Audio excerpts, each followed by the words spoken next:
김경래의 최강시사 여름특집 식스맨, 민주평화당 박지원 의원과 함께하고 계십니다. 네, 김경래의 최강시사 여름특집 식스맨, 오늘은 저 박지원이 진행하고 있습니다. 미국 트럼프 대통령과 파키스탄 총리가 22일 만나서 김정은 위원장과 트럼프 대통령이 친서를 왕래했다고 하는 소식이 있습니다. 북미 관계는 어려움 속에서 풀려가는데 우리 국회는 6월 국회도 빈손으로 끝났습니다. 어제 국회의장과 3당 원내대표들이 만나서 추경안, 국방장관 해임 건의안, 이런 의사일정을 논의했지만 역시 또 실패했습니다. 갈수록 강대 강으로 치닫는 여야의 신경전, 어떻게 풀어가야 할까요? 어제 회동에 참석했던 바른미래당 오신환 원내대표와 얘기를 나눠봅니다. 오신환 대표님. 예, 안녕하세요. 오신환입니다. 박지원입니다. 예, 의원님 안녕하세요. 예. 예. 어제 3당 원내대표 회담 결국 소득이 없었는데 밖에서 보기에 냉랭합니다마는 어제 회담 분위기 어땠습니까? 그래도 세 분이 만나면 예. 저도 원내대표 3번이나 해봤는데 예. 허심탄회한 얘기도 좀 하고 그러지 않습니까? 뭐 그럴 때도 있는데 어제는 뭐 의원님 말씀처럼 뭐 바깥의 분위기와 마찬가지로 좀 냉랭한 분위기였습니다. 왜냐하면 그 돌파구를 마련하는 것이 굉장히 요원하고 현재 양쪽의 입장이 팽팽히 맞서고 있기 때문에 그 해결책을 참 찾아가기가 참 어려운 상황이었습니다. 예. 민주당 조건 없이 추경 처리를 해달라. 한국당과 바른미래당은 정경두 국방장관 해임 건의안 표결부터 하자. 또 네. 북한 목선 관련 국정조사 연기하겠다는 입장인데요. 도대체 평행선이 좁혀질 수 있습니까? 일단은 지금 국정조사를 저희가 주장하다가 야당의 입장에서 그 이후에 국정조사는 3당 교섭단체 대표 간의 합의가 이루어져야 되기 때문에 결과적으로 국방부 장관 해임 건의안을 제출하게 된 것이거든요. 근데 그것이 약속된 날짜를 지키지 않으면서까지 그 국회법에 규정되어 있는 절차, 그리고 헌법 63조의 국무위원회 해임 건의안이 분명히 명시되어 있음에도 불구하고 그 부분을 거부하고 있기 때문에 이것이 지금 하나도 지금 돌파되지 못하고 있거든요. 좀 아쉬움이 있습니다. 그럼에도 불구하고 지금 일본의 경제 보복과 관련해서 굉장히 어려운 상황에 처해 있는데 이 부분을 어떻게 돌파해 나갈지 고심 중에 있습니다. 예. 저도 뭐 야당하면서 똑같은 주장을 많이 했습니다만은 방금 네. 우리 오신환 대표님도 지적을 했습니다. 한일 간 지금 사실상 경제 전쟁 아니에요? 네. 또 안보 문제도 지소미아 관계가 있기 때문에 네네. 지금 전쟁 중에 장수를 바꾸는 것은 어렵기 때문에 저는 이 정경두 국방장관 해임에 대해서 한일 문제가 좀 해결되면은 문재인 대통령께서도 개각한다고 하니까 그때 하는 게 좋지 않아요? 지금은 좀 어려운 거 아니에요? 네, 모든 것이 타이밍이라는 것이 있는데, 지금 정부가 저렇게 계속 거부하고 있는 상황에서, 또 지금 의원님 말씀처럼 여러 가지 일본 경제 문제가 굉장히 중요한 문제로 대두되고 있어서, 지금 저희 당의 입장에서는 지금 고심 중에 있습니다. 지금 특히, 추경에서 일본의 보복으로 인한 우리 기업들의 피해, 이런 부분들에 대해서 논의가 진행되고 있는데요. 사실은 이러한 여론에 너무 편승해서 정부가 무책임한 부분들이 좀 너무 많이 부각되고 있거든요. 그래서 이런 부분들이 좀 해소가 되면 저는 원포인트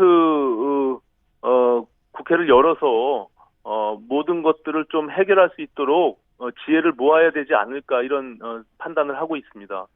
그렇게 하셔야 될 것 같아요. 네네. 뭐 사실 국방장관 해임 건의안 또 임명하면은 청문회 하는데 2, 3개월 다 끝나버린단 말이에요. 네네. 그리고 경제도 어려우니까 추경 같은 것은 원포인트로 하는 게 좋겠다. 우리 오신환 대표께서 좀 주도적으로 하십시오. 네. 이제 일본과 갈등 문제가 굉장히 깊어지고 있는데 네. 한국당과 민주당 이 양당의 입장이 너무 커가는 것 같습니다. 네, 또 그렇죠. 이인영 민주당 원내대표도 지금 사태는 경제 한일전이다. 추경처리에 한국당이 계속 조건을 거는 건 신친일이다.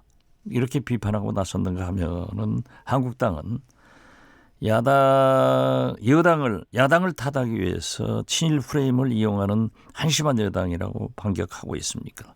이런 때 제3당인 오신환 대표가 좀 조정을 잘 하셔야 되는데 어떻게 네. 보세요?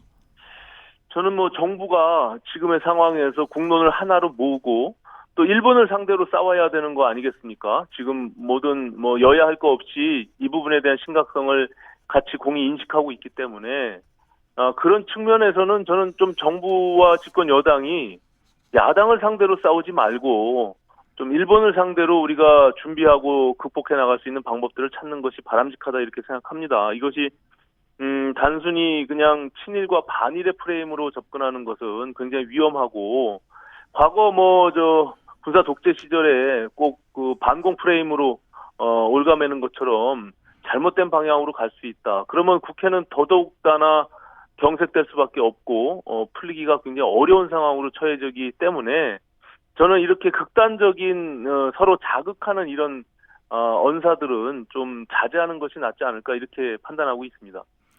야당도 네. 여당하고 싸울 게 아니라 일본하고 싸워주는 게 좋다고 저는 생각합니다. 예, 물론이죠. 예. 그래서 좀 이 갈등을 아주 오신환 대표의 리더십으로 꼭 좀 잘 처리됐으면 좋겠습니다. 예. 추경이라도 빨리 해야 되는 건 아니에요? 예, 추경을 심사를 계속 진행하는 것으로 저희가 합의를 보고 진행을 해오다가 어제 이제 예결위원장 중심으로 해서 정부와 다소 이견이 있는 상태에서 무한정 지금 추경 심사가 중지돼 있는 상태로 제가 들었습니다. 국무총리는 1,200억 정도, 그리고 집권 여당의 정책위 의장은 3,000억, 그리고 산자부에서는 8,000억을 모아와서 기재부가 다시 2,700억, 이렇게 고무줄처럼 늘어나는 지금 일본 대응 예산이 그것도 비공개로 공개할 수 없는, 그리고 내역도 없는 이런 상태에서 예산 심사가 불가능하다고 판단을 한 것으로 제가 얘기를 들었거든요. 참 어려운 문제입니다. 전 국회의 예산 심사 권한과 또 지금 어려운 경제 상황들을 서로 잘 절충해서 어떻게 문제를 풀어 나가야 될지 저도 조금 전에 이제 우리 예결위 간사와 잠깐 통화를 했었거든요. 그래서 좀 지혜를 모아가도록 그렇게 하겠습니다. 네, 그렇게 해서 정부안이 좀 들쑥날쑥 하더라도 국회에서 네. 주도적으로 이끌어주면은 저는 잘 되고 지금 경제가 어렵다. 또 강원도 산불, 포항 지진, 엊그제도 지진 나가지고 우리 국민들이 얼마나 불안해요. 또 네. 사실 한일 이 경제 전쟁 이런 것으로 인해서 어려움도 있는데 추경만은 좀 빨리 해줬으면 좋겠다 하는 것이 일반적인 우리 국민들의 생각이라고 생각합니다. 네.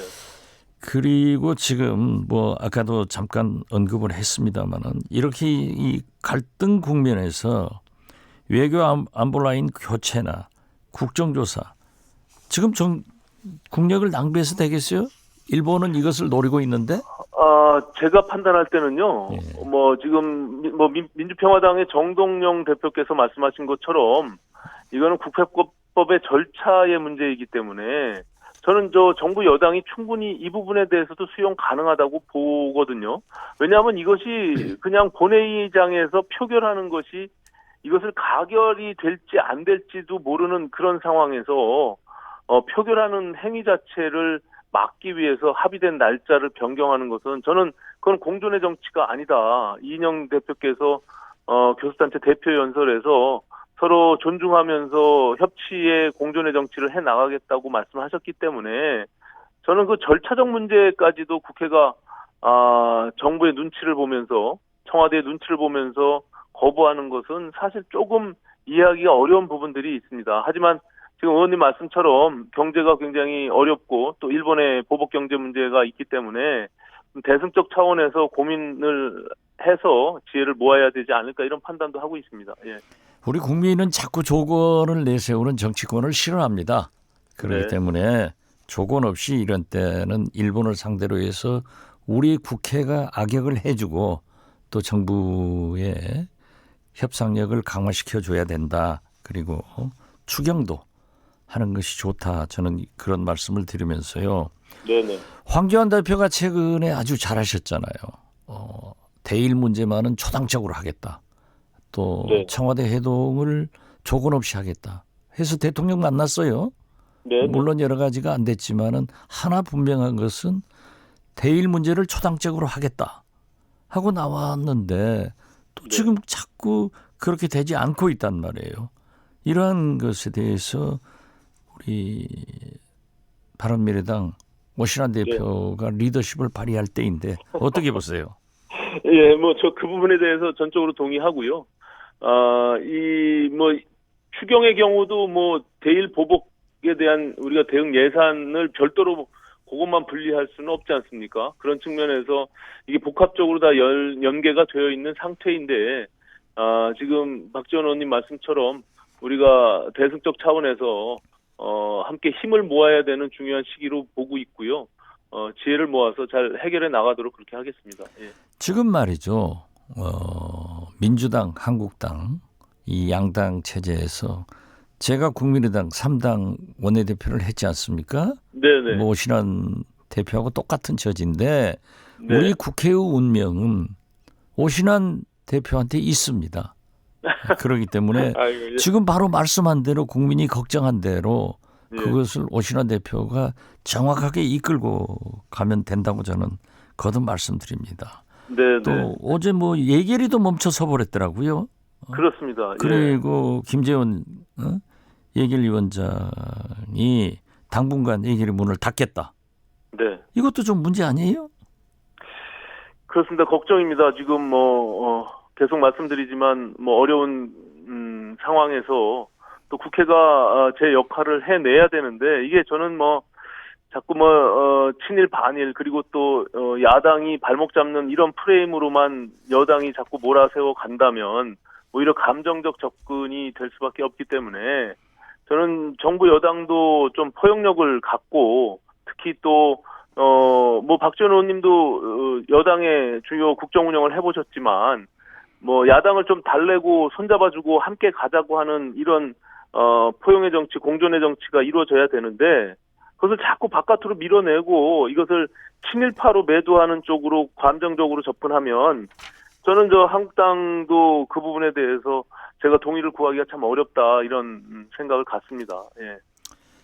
물론 국정의 총체적 책임은 문재인 대통령과 민주당에 있지만은 그래도 어제 우리 국회가 외교통일위원회에서 일본 수출 규제 철회 촉구 결의안 통과된 것은 아주 네.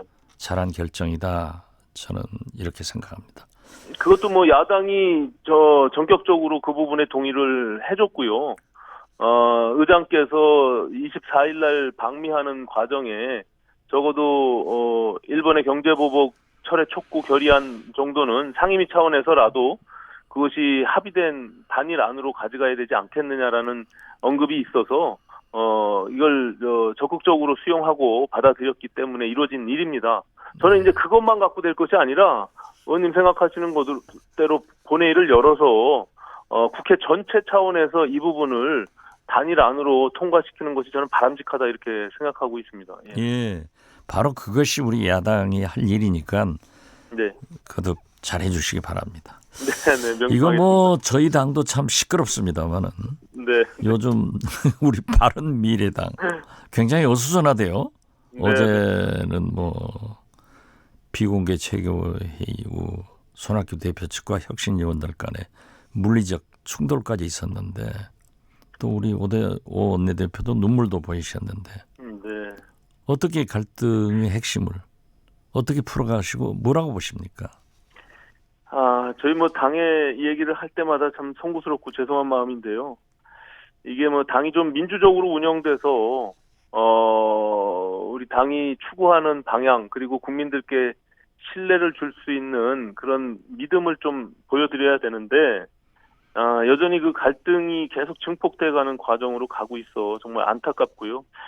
현재로서는 사실 특별한 대응책이 사실 불비합니다. 이제 손학규 당 대표께서 좀 대승적 차원에서 이 부분에 대해서 당을 좀 민주적으로 운영해 주셨으면 좋겠다 이런 생각을 갖고 있습니다. 예. 뭐 손 대표가 끝까지 안 물러가면 어쩔 수도 없는 거 아니에요? 우리 정치권에서. 예, 그런 상황입니다. 예, 이거 예. 진짜 뭐 바른미래당이나 우리 민주평화당이나 똑같이 한심하기는 같습니다만은 그래도 네, 잘 했으면 좋겠습니다. 네, 네, 고맙습니다. 항상 우리 오신환 원내대표 제가 좋아했잖아요, 법사위에서. 네, 네, 네. 잘 리더십 발휘하시기를 바랍니다. 예, 감사합니다. 네, 오늘 감사합니다. 네, 네, 네. 고맙습니다. 바른미래당 오신환 원내대표였습니다.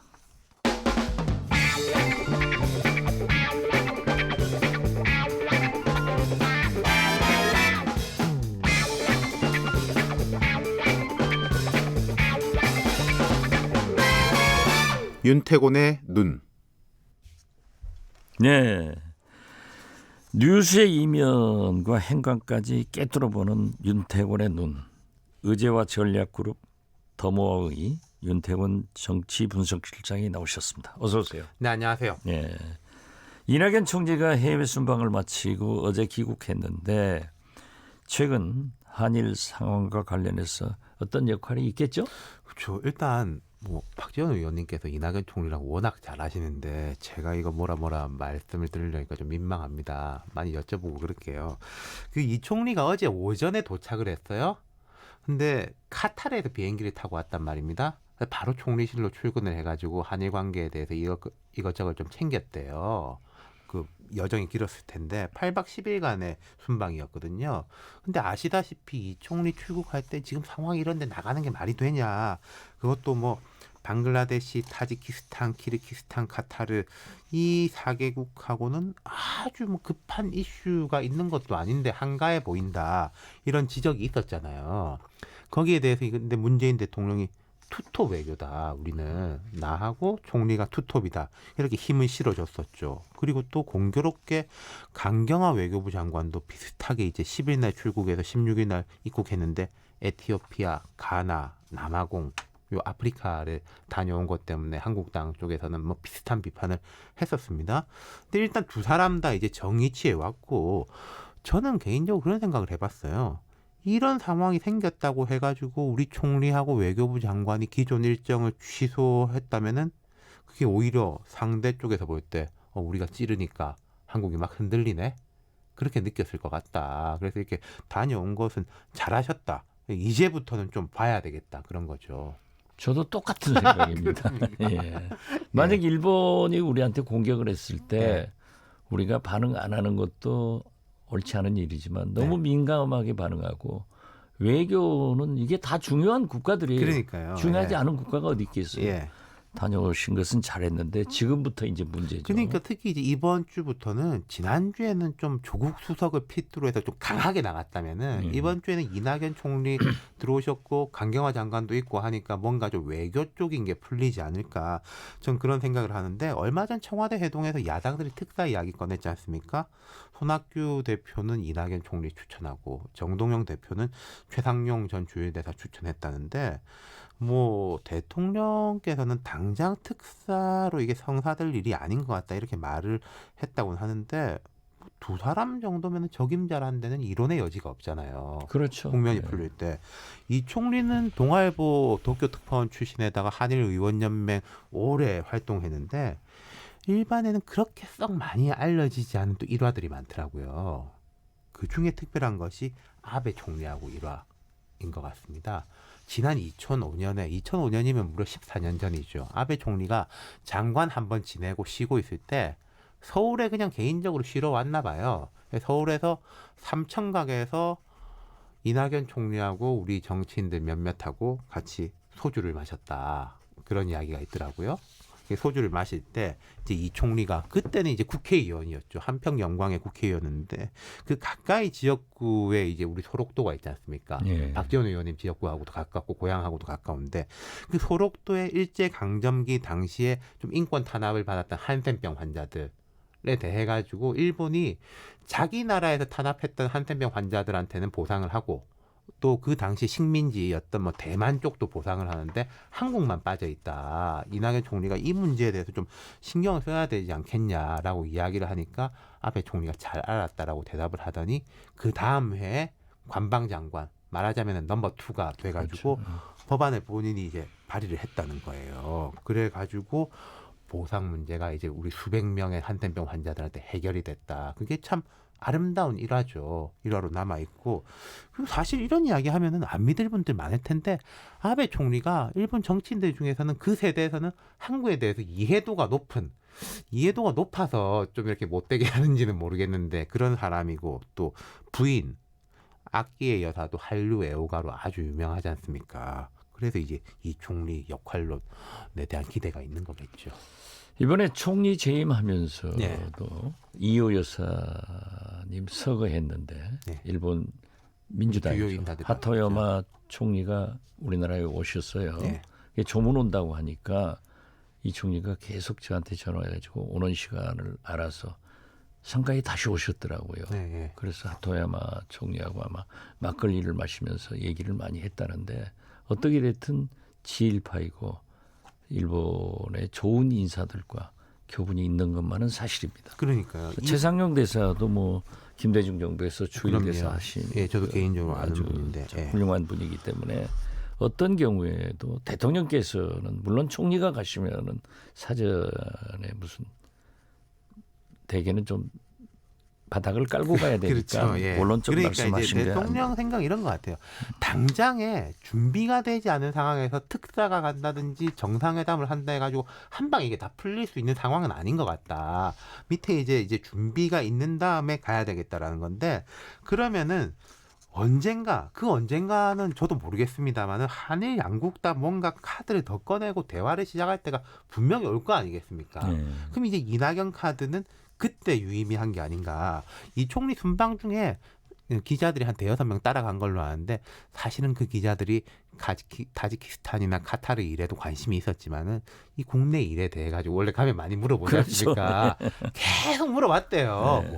뭐라고 할 겁니까? 조국 수석이 뭐 죽창가 거기에 대해서 어떻게 생각하세요?라고 하니까 그건 내가 못 봐가지고 뭐 아직 못 봐서 뭐라고 말을 할 수 없네라고 계속 미뤘다. 그 이해되죠. 기자들도 알면서 물어보는 거죠. 설마 이분이 해외에 나가가지고 이 이야기하면 이게 대서특필 될 건데 말하겠냐 안 할 거다라면서도 물어보는 기자들 책무지 않습니까? 그러니까 제 추측으로는 이낙연 총리가 8박 10일간 해외에 가 있는 동안에도 일본 문제에 대한 게 계속 생각이 있었을 거예요. 계속 뭐 보는 거죠. 그렇죠. 그리고 뭐 안 조국 본다라고 하면서 뉴스 다 보고 있는 거 조국 아니겠습니까? 수석이 한 것을 몰랐겠어요. 다 그러니까요. 알지만은 저는 뭐 조국 수석이 그렇게 하는 것이 바람직하지 않다. 이것보다는 그래도 우리나라에서 누군가는 일본에 맞서서 공격을 해줘야 된다. 네. 그런데 우리 국회에서 초당적으로 하겠다고 했던 한국당도 안 하고 민주당 지금 뭐 하는 거예요? 네. 아무것도 안 하니까 저는 조국 수석이라도 나와서 한번 한 게 우리 국민들한테는 굉장히 좀 뿌듯했을 거예요. 그러니까요. 의원님 말씀하신 대로 이게 우리가 뭐 창과 방패 또 이제 공격과 대화가 있다면은 또 이낙연 총리는 대화라든지 이런 걸 상징하는 그렇죠. 사람이지 예. 않습니까? 그래서 저는 이게 좀 너무 나간 이야기인지 모르겠는데 이 총리한테 어쩜 정치적 기회가 될 수도 있겠다. 사실은 총리라는 자리가 아무리 잘해봤자 잘못하지 않는 것 이상은 없는 거지 않습니까? 총리가 뭐 사고나 잡음이 안 나면 잘한 거지 대통령하고 정부는 일 못했는데 총리가 일 잘했다. 이런 그림은 우리가 상상이 안 되잖아요. 근데 이번 기회는 어쩌면은 기회가 될 수 있겠다. 물론 리스크도 있죠. 우리가 뭐 지일파, 협상 이런 접근이 국민 정서를 거스르거나 또 강경한 정치인들한테 공격을 받을 가능성도 있는 건데 하지만 그런 리스크가 없으면 리턴도 없는 것이고 이낙연 총리가 최근에 어느 월간지하고의 이제 인터뷰에서 꼭 이 국면 때문에 이야기를 한 게 아닌데 제가 보니까 시기적 모멘텀이 하나가 있더라고요. 무슨 말씀이냐면은 얼마 전에 이제 일왕이 바뀌었지 않습니까? 예. 그 아기토 일왕이 4월 30일에 퇴위했고 나루히토 왕세자가 5월 1일 즉위해가지고 일본이 헤이세이에서 레이와로 바뀌었어요. 근데 이 즉위를 대외적으로 알리는 축하연, 뭐 우리식으로 따지면은 공식 취임식이 10월 22일이래요. 그럼 이때는 수교국 국가 원수 등 전 세계에서 손님들이 부른다. 그럼 우리 바로 옆 나라지 않습니까? 그렇죠.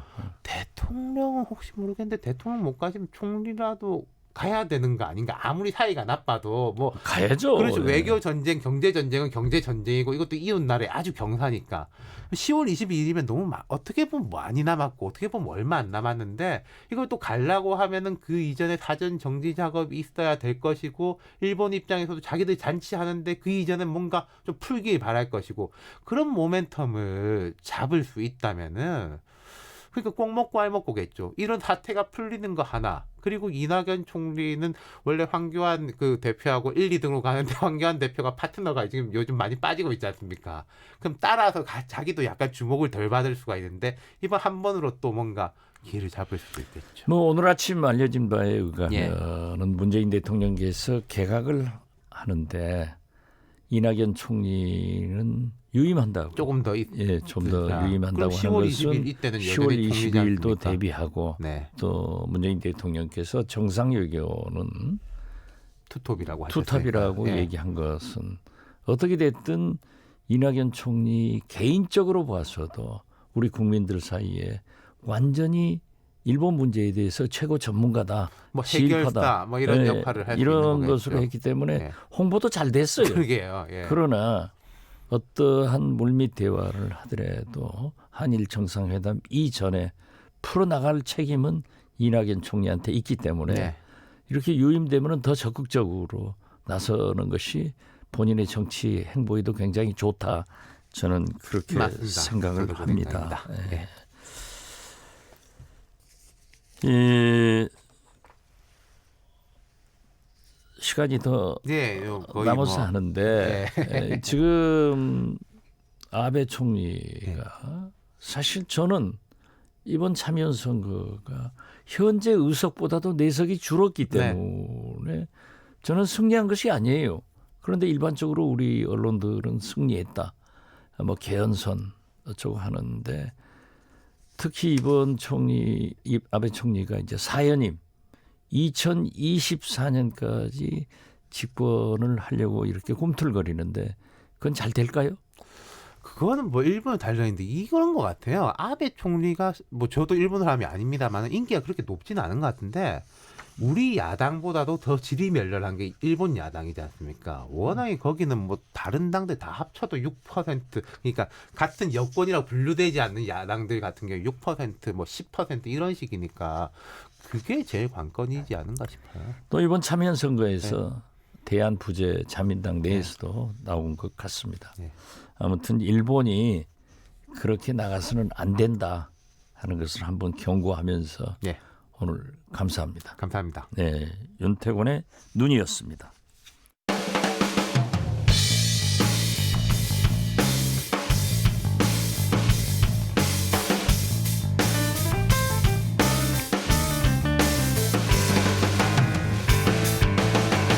김경래의 최강 시사.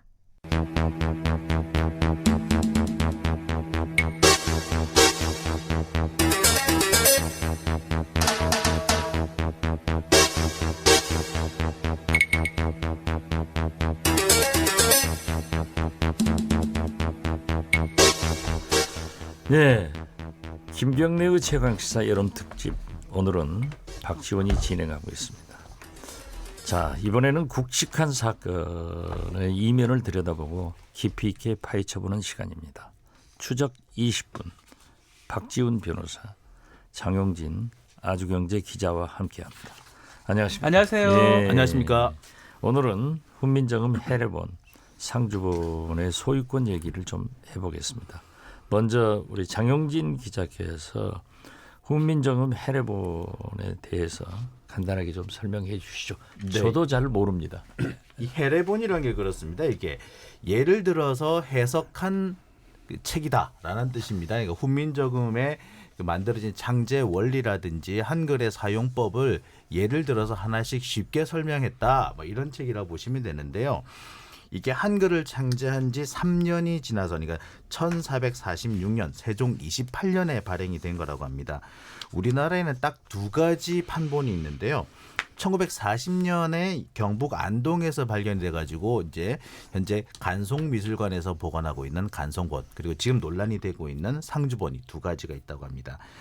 이게 중요한 것은 이 한글에 대한 여러 일본 학자들의 음해가 계속돼 왔었다고 그래요. 일본의 그 신대문자라는 게 있는데 그 신대문자를 본떠서 만든 것이 한글이다라는 주장을 많이 해왔었는데 그런 음해를 완전히 반박할 수 있는 핵심적인 자료가 바로 이 훈민정음 해례본이었다고 합니다. 그래서 사실 이 해례본을 찾기 위해서 오래전부터 많이 노력했는데 안타깝게도 현재 딱 2개가 남았다고 하고요. 이 상주본 같은 경우는 2008년에 지금 현재 소장자인 베이키 씨가 고향집을 수리하던 중에 발견을 했다라면서 지역 방송에 소개를 하면서 처음에 알려지게 된 겁니다. 뭐 우리 시청자분들께서도 많이 이해가 되셨으리라고 믿습니다. 저도 이해를 했습니다. 우리 박지훈 네. 변호사께서 대부분이 훈민정음, 해제본, 상주본 소장자 베이키 씨가 문화재청의 서적 회수 강제 집행을 막아달라고 하면서 국가를 상대로 네. 소송을 냈어요. 그렇죠. 이 소송에서 법원은 상주본은 국가 소유라는 판결을 내렸습니다. 애초에 왜 이런 분쟁이 생긴 겁니까? 이건 재판이 3개가 진행됐습니다. 크게 보면요. 첫 번째로 베이키 씨를 공개를 하니까 이 조모 씨라는 고서적 판매가가 있었는데 이 사람이 그 무슨 소리 하냐, 이거 우리 서점에 있던 거다. 베이키가 이걸 훔쳐갔다라고 얘기를 하면서 형사고소를 합니다. 절도죄로. 그래서 베이키 씨는 형사고소를 당하고 또 한편으로는 그 소유권은 내 조모 씨 내 거기 때문에 민사소송적으로 이걸 달라라고 소송을 제기를 했고요. 근데 공교롭게도 이 소송에서 절도죄는 무죄가 나는데 소유는 조모 씨께 맞다라고 판결이 나요. 참 특이하게 우리 형사 민사가 달리 나는 경우가 있습니다. 오제이 심슨 사건 같은 경우도 형사에서는 그 오 심슨이 무죄가 됐지만 민사에서는 졌죠. 똑같은 그런 결론이 났는데 그 와중에 조모 씨는 사망을 하게 되고요. 사망하기 직전에 이 상주본을 국가에 주겠다라고 기증의 의사표시를 하고 사망을 했습니다. 그래서 문화재청이 그 기증의 의사표시를 받았기 때문에 이건 국가 거기 때문에 베이키 당신이 국가한테 이걸 반납하라 소송을 제기를 뭐 이런 소송인데 그 소송에서 대법원 결정적으로 이거는 국가께 맞다라고 지금 판결이 난 것입니다. 그렇지만 대법원이 국가 소유로 판결을 내렸지만 네, 내렸죠. 이 소장자인 베이키 씨는 계속 1,000억 원 달라고 합니다. 이 사람이. 1,000억을 주면 돌려주겠다. 이런 입장만 계속 주장하고 있습니다. 1,000억 원을 달라고 하는 건 어떤 계산이 1,000억이 이게 아마 이게 있어요. 무가지보라고 이렇게 표현을 했어요. 네. 무가지보. 가치를 따질 수 없는 보물이다. 무가지보니까 1조 원에 해당하지 않을까라고 감정 평가를 했던 사람이 감정 평가를 좀 제대로 그냥 제대로 표현하면 좀 그렇지만 해야 되는데 그렇게 하면서 우리 직지심절 예, 집지심체 요정, 요- 집지심경이 그게 한 8천억 정도 8천억, 되니까 예. 이거는 더 가치가 있으니까 1조 좀 되지 않을까라고 얘기를 했고요. 제대로 감정한 건 아니에요. 그 말을 기반으로 해가지고 1조면 10분의 1 1,000억 정도는 줘야 되는 거 아니냐가 베이키 씨 주장입니다. 그러니까 당시 이제 문화재 위원들 같은 경우에는 그 얘기를 하신 거죠. 사실 이게 값으로 칠 수 없는 건데, 그렇죠. 값으로 칠 수 없는 건데 굳이 돈으로 매긴다면은 그래도 1조 원은 줘야 되지 않겠어? 이렇게 얘기를 한 거였는데 이것이 그럼 1조 원, 그럼 나 1,000억 내놔. 이런 식으로 이렇게 발전하게 된 겁니다. 저도 그 문화부 예. 장관을 하면서 보면은 그렇죠. 하셨죠. 문화재의 가치는 예. 계산이 안 되는 돈으로 거예요. 따질 그렇죠. 수 그게 돈으로 무슨 뭐 따질 수 있는 게 이게 아니죠. 뭐 종이 한 장에 얼마고 뭐 글자 네. 한 장에 얼마 따질 수가 없는 건 사실은요. 이 사실 그 해례본 같은 경우에는 이게 이제 특히 상주본 같은 경우에는 그 당시 학자들이 공부를 하면서 옆에 메모를 남겨둔 내용이 있다고 그게 그래요. 중요해요. 예, 그게 정말로 중요해서 이 학술적 가치가 너무 무궁무진한 것인데 이걸 돈으로 따질 문제는 아닌 것 같습니다만, 근데 어쨌든간에 이분은 돈의 가치를 좀 따지고 싶은 것 같아요. 이 문화재 위원들은 설득이 안 됩니다. 네. 자기들이 결정하면 그거예요. 어떻게 됐든 문화재청은 대법원 판결을 바탕으로 금전적 보상을 통해 상주본을 회수하는 방식은 받아들일 수 없다. 이런 입장이죠. 네, 그러니까 소유권이 국가에 있는데 만약에 소유권이 조씨나 아니면 배 씨한테 있었다면 개인한테 있다면 그분한테 돈을 주고 우리가 좀 받아올 수는 있을런지 모르겠는데 어쨌거나 지금 소유권은 국가에 있는데 국가가 어떻게 국가권을 돌려받는데 왜 돈을 주느냐 이렇게 말씀을 하시죠. 하지만 내부적으로는 돈을 조금 주더라도 좀 회수를 해오고 싶어하는 마음이 있었던 것 같아요. 그래서 지금 뭐 들리는 바에 따르면 최대 50억 원 정도까지는 얘기를 했던 것 같은데 이 배익기 씨가 그 정도는 어림도 없다. 네, 1,000억 달라고 하면서 하기 때문에. 이렇게 거부를 했다고 하죠. 국가 입장에서는 문화재보호법상에 포상금이 1억이 최대입니다. 네. 1억 정도 주는 게 우리 국가 법에 맞는 거고요.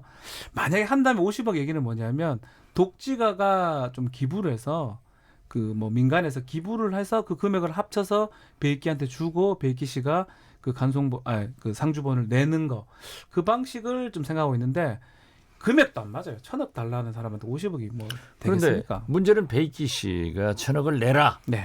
이렇게 하면서 대법원 판결에도 버티기를 한다고 합니다. 숨겨놨어. 이거를 지금 11년간 검찰, 뭐 경찰, 법원 뭐 다가 찾아봐고 뭐 배익기 씨 집 다 디벼봤고 벽장도 뜯어봤는데 없습니다. 그러니까 저 형사 소송을 할 때 압수수색을 한번 했던 압수수색했거든요. 모양이에요. 근데 했는데 아무리 뒤져도 나오지 않더라는 없어요. 겁니다. 아 당연히 그럼 그 1,000억짜리를 집에 놔뒀겠습니까? 딴 데 놔뒀겠죠. 심지어 논두렁 밭두렁을 다 다 뒤졌다는데 없습니다 지금. 근데 나중에 밝혀진 바로 그래서 벽지 뒤에 숨겨놨다가 해체를 해서 벽지 뒤에 숨겨놨었다는 그런 얘기가 나와요. 그러다가 나중에 2016년에 불이 한 번 납니다. 그래가지고 이 상주본의 일부가 불에 타죠. 그래서 그때 이제 사람들이 난리가 납니다. 그래서 아이고 이 해례본이 없어졌나 보다라고 하니까 1년쯤 뒤에 이 배익기 씨가 국회의원에 출마하면서 있다라고 주장을 하죠. 그래서 사진을 공개합니다. 불에 조금 탔던 거 예. 밑에 조금 탔던 걸 공개를 해요. 요즘 뭐 국회의원 출마하는데 돈 안 들어요.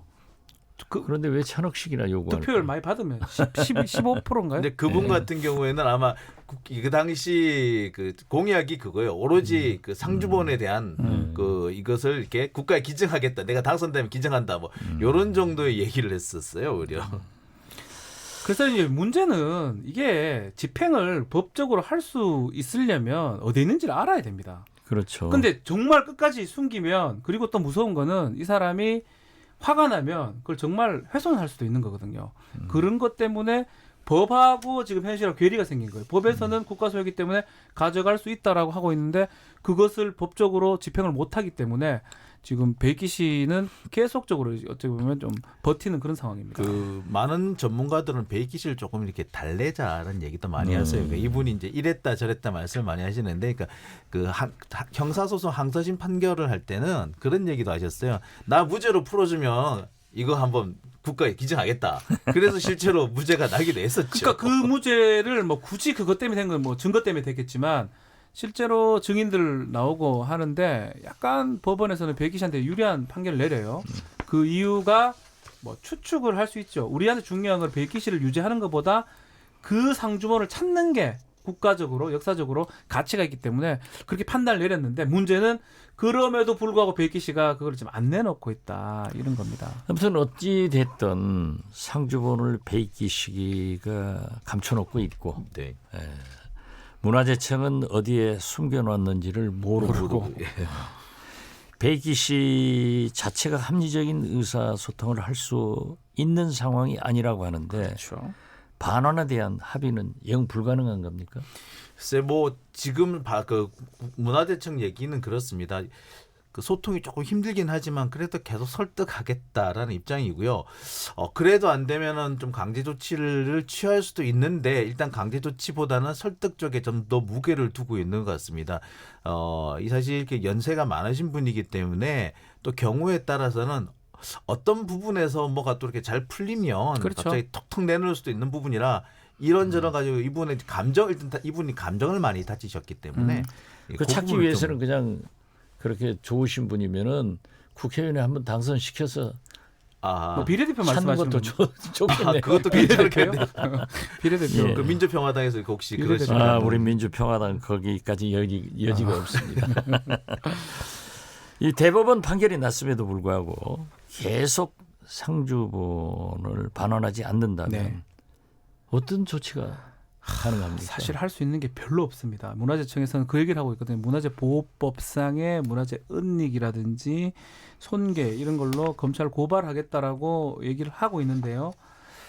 그게 지금 나이도 그렇고 여러 가지 증거 부분도 문제가 될 수가 있고 더 가장 결정적인 문제는 훼손시킬 가능성이 있다는 거예요. 본인만 알고 있고요. 본인이 이걸 가져가서 정말 뭐 불에 태워버린다든지 그래 돼버리면 사실은 그 사람 처벌도 처벌이지만 이건 정말 돌이킬 수 없는 어떤 그런 게 그렇죠. 돼버리기 때문에 정말 계속 우리 장윤기 기자도 좀 설명을 했지만 결국은 좀 설득을 해서 어느 정도 금전적 보상 그건 모르겠습니다. 그건 얼마가 될지 모르겠지만 해서라도 그 사람을 좀 설득시키고 뭐 법적으로 보호를 해주면서 그 상주분을 찾아가는 게 뭐 국회의원은 뭐 안 되겠죠. 그런 거는 좀 본인 생각이 같고 그렇게 웃자고 한 얘기입니다. 저는 또 말이 안 되는 그런 사람을 또 어떻게 또 예. 한다고 깜짝 놀랐습니다. 예. 예. 그래서 그렇게 좀 그걸 확보하고 해소하는 게 정말 현명한 방법이 아닌가. 달래서 해소하는 게 달래야 예, 됩니다. 이게 지금 십몇 년 동안 이게 뭐 하는 짓인가 싶어요. 진짜. 중요한 문화재이기 때문에 너무 베이키 중요하니까요. 씨도 예. 이성을 찾아서 국가에 돌려주는 것이 좋다. 네. 또 그렇게 좀 생각하면서 돌려주십시오, 백기 씨. 예. 오늘 두 분 말씀 감사합니다. 감사합니다. 감사합니다. 예, 박지훈 변호사, 장용진 아주경제의와 기자와 말씀을 나눠봤습니다.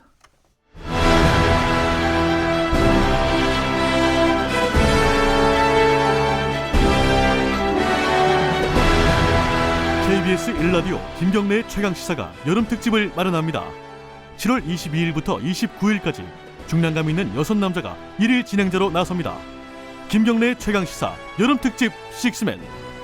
22일 경제부총리 출신 김진표, 23일 정치구단 박지원, 24일 전 금융감독원장 김기식, 25일 젊은 삼선 김영우, 26일 고발뉴스 기자 민동기, 29일 베테랑 정치평론가 윤태곤.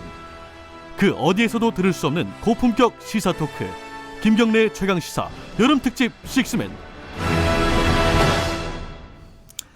네, KBS 1라디오 김경래의 최강시사 여름특집 식스맨. 오늘은 저 박지원의 진행으로 듣고 계십니다. 여름방학이 본격적으로 시작되면서 결식이 우려되는 아이들의 걱정도 늘어날 텐데요. 끼니를 해결하기 어려운 아이들에게 무료로 음식을 제공하겠다고 나선 착한 레스토랑이 있다 합니다. 무슨 사연으로 선행을 시작하게 됐는지, 아이들은 좀 찾아왔는지, 어떤 변화가 있었는지 얘기를 들어보려고 합니다. 착한 레스토랑, 서울 마포구의 진짜 파스타 오인태 사장 스튜디오에 나와주셨습니다. 안녕하세요. 네, 안녕하세요. 진짜 파스타 오인태입니다. 네, 앞서 짧게 소개해드렸지만 어떤 좋은 일을 하고 계시는지 좀 설명을 부탁드립니다.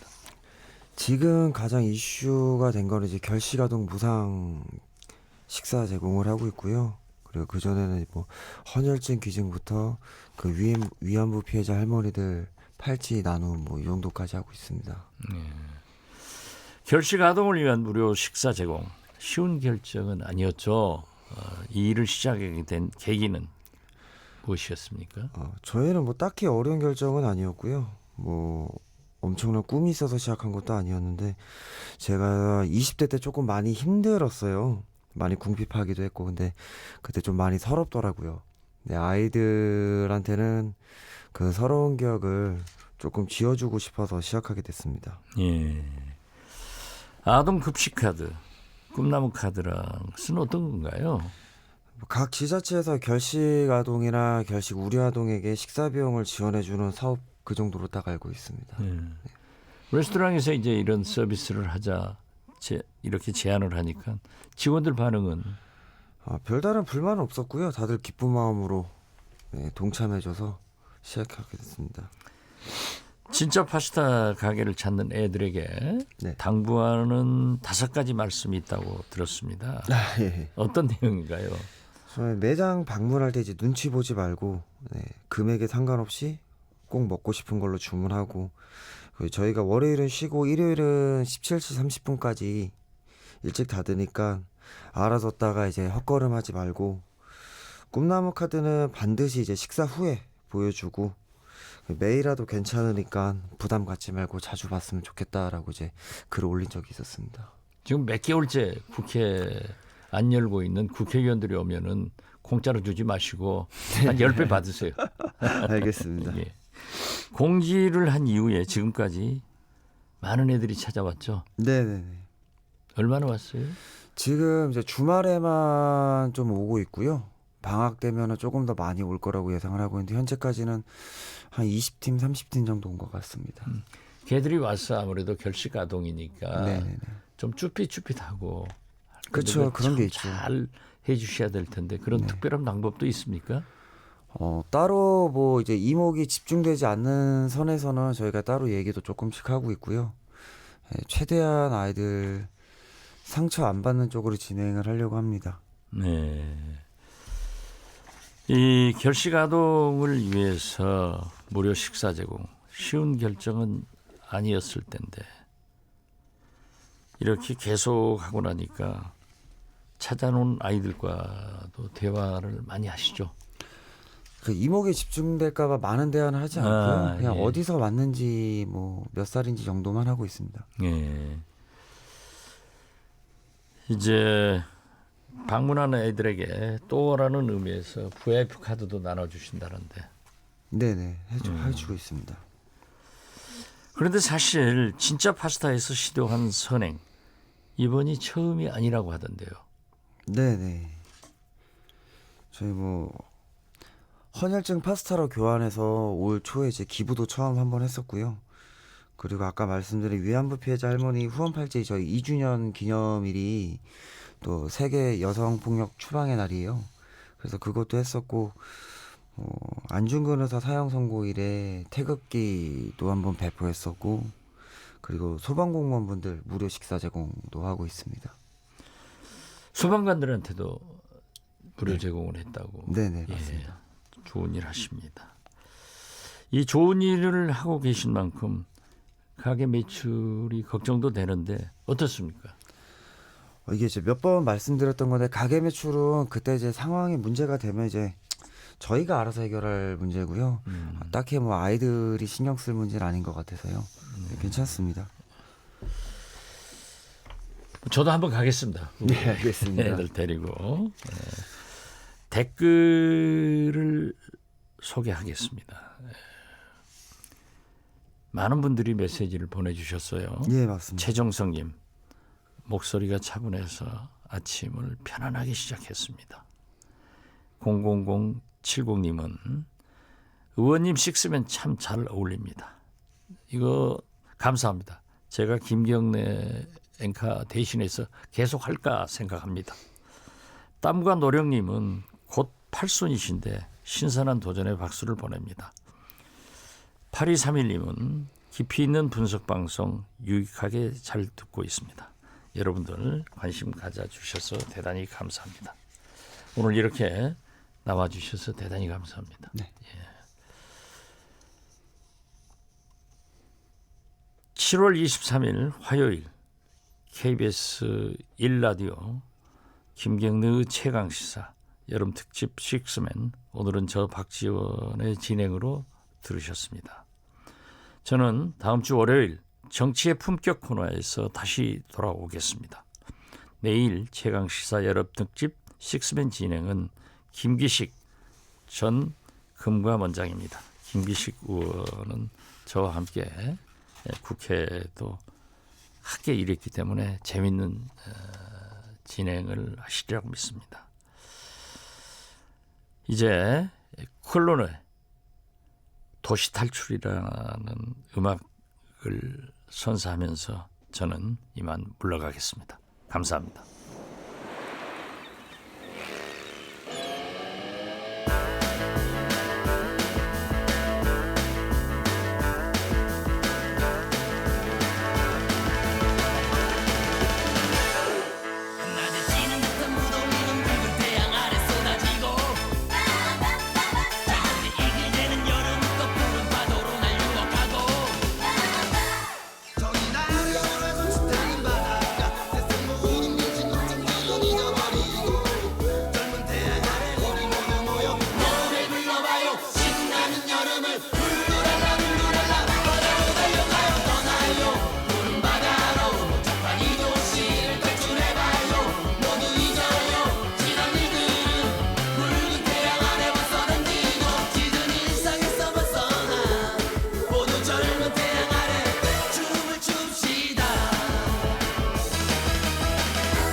그래도 내리지